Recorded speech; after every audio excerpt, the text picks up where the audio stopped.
जरा सोचिए, एक म्यूजियम में कांच के केस के अंदर सफेद पट्टियों में लिपटी एक मम्मी रखी है। देखने में तो बस एक पुराना शरीर है ना? लेकिन क्या हो अगर ये कहा जाए कि एक जमाने में हजारों लाखों लोग इसके सामने जमीन पर सजदा करते थे। इसे सिर्फ राजा नहीं बल्कि धरती पर चलता फिरता भगवान मानते थे। वही शासक जिसके एक इशारे पर लोगों ने विज्ञान और गणित के ऐसे ऐसे कमाल दिखाए कि आज भी दुनिया हैरान है। उन्हीं लोगों ने विशाल पिरामिडों को बनाने का तरीका खोज निकाला। और ये कोई छोटी मोटी बात नहीं है। हम एक ऐसी सभ्यता की बात कर रहे हैं जो 3000 सालों तक चली। तो फिर सवाल उठता है कि ये सब गया कहां? मतलब देव राजाओं और कभी न खत्म होने वाले पिरामिडों का वो साम्राज्य वो अचानक गायब कैसे हो गया? आज हम इसी 3000 साल लंबी कहानी के उतार चढ़ाव को समझने की कोशिश करेंगे। तो चलिए शुरू से शुरू करते हैं। इस पूरी कहानी की जड़ में, इसकी शुरुआत में एक ही चीज है जो मिस्र के लिए सब कुछ थी, और वो थी नील नदी। देखिए, मिस्र की पूरी कहानी इसी एक साइकिल पर टिकी है। हर साल नील नदी में बाढ़ आती थी और जब पानी उतरता तो पीछे छोड़ जाता था गहरी काली उपजाऊ मिट्टी। ये सचमुच में जिंदगी थी। इसमें गेहूं, जौ, सब्जियां, सब कुछ इतनी आसानी से उगता था कि जब दुनिया के बाकी हिस्से खाने के लिए लड़ रहे थे, मिस्र के गोदाम अनाज से भरे रहते थे। और जब किसी समाज का पेट भरा होना तो उसके पास सोचने, योजना बनाने और बड़े बड़े सपने देखने का वक्त होता है। बस यही से मिस्र की महान सभ्यता की नींव पड़ी। लेकिन ये साम्राज्य हमेशा से एक नहीं था। करीब 3000 ईसा पूर्व में जाएं तो मिस्र 2 टुकड़ों में बटा हुआ था।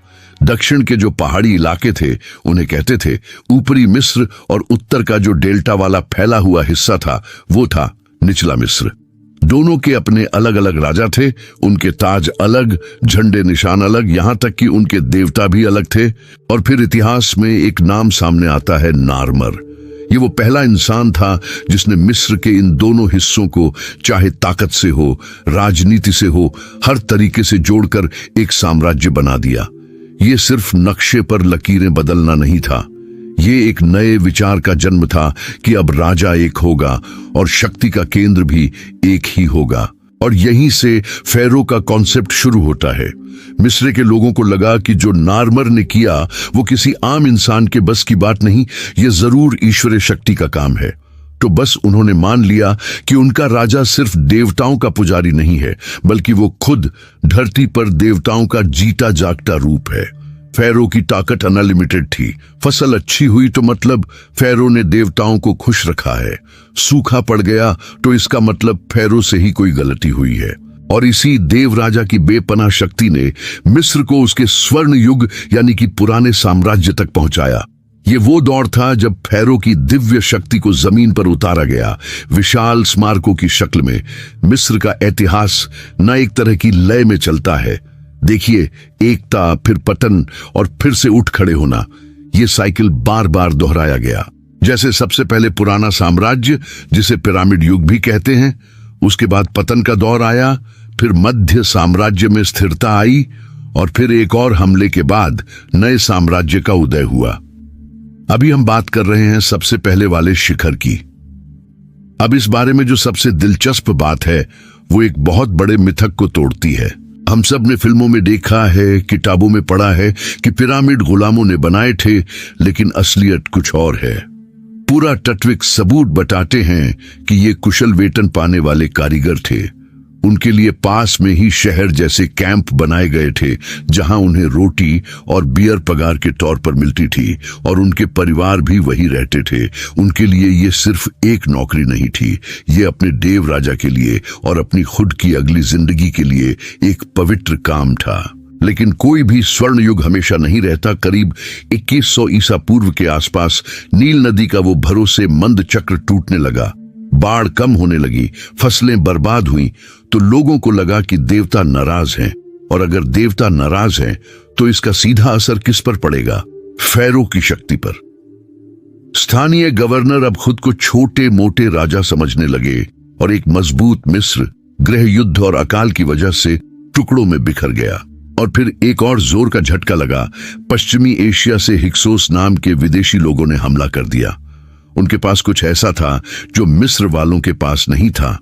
बेहतर टेक्नोलॉजी, घोड़ों से चलने वाले रथ और ज्यादा ताकतवर धनुष। उन्होंने मिस्र को बड़ी आसानी से जीत लिया और इसके साथ ही फैरो के कभी ना हारने का जो मिथक था वो टूट गया। ये मिस्र के लोगों के लिए एक धार्मिक संकट भी था कि भाई, एक देव राजा हार कैसे सकता है। लेकिन कहते हैं ना, कभी कभी हार ही सबसे बड़ी शिक्षक होती है। मिस्र के लोगों ने हिक्सोस की टेक्नोलॉजी सीखी, वही रथ, वही नए धनुष और कवच बनाना, और फिर सालों के लंबे युद्धों के बाद उन्होंने हिक्सोस को अपनी जमीन से बाहर निकाल फेंका। ये बदला भी था और एक तरह का पुनर्जन्म भी। इसके बाद शुरू हुआ नए साम्राज्य का द्वार, जो मिस्र के इतिहास का सबसे शक्तिशाली दौर माना जाता है। इसी दौर में एक बड़ा अजीब किस्सा भी हुआ। फैरो अखिनातिन नाम का एक शासक आया जिसने फैसला किया कि सारे पुराने देवता बेकार हैं और अब से सिर्फ एक ही भगवान होगा, और वो था खुद अखिनातिन। सोचिए, उसने पुराने मंदिर बंद करवा दिए, मूर्तियां तुड़वा दी। लोग डर के मारे उसकी पूजा तो करते थे, पर मन ही मन उससे नफरत करते थे। इसलिए जैसे ही वो मरा, अगले राजाओं ने सचमुच पत्थरों से उसका नाम तक खुरचवा दिया, मानो वो कभी था ही नहीं। और ये विश्व इतिहास का एक बहुत बड़ा पल है। फैरो रामसेस द्वितीय ने उस समय की एक और महाशक्ति हित्तियों के साथ एक जबरदस्त लड़ाई लड़ी, लेकिन कोई भी पूरी तरह से जीत नहीं पाया। तो अंत में उन्होंने एक शांति संधि पर हस्ताक्षर किए, इतिहास की पहली लिखित शांति संधि। ये इस बात का सबूत था कि अब सबसे ताकतवर फैरो भी ये समझ रहे थे कि हमेशा जंग लड़ते रहना मुमकिन नहीं है। अब हम कहानी के आखिरी दौर की तरफ बढ़ रहे हैं, और ये उस महान सभ्यता के लंबे और धीमे पतन की शुरुआत थी। इस दौर की हालत को ये एक लाइन बिल्कुल सही बयां करती है।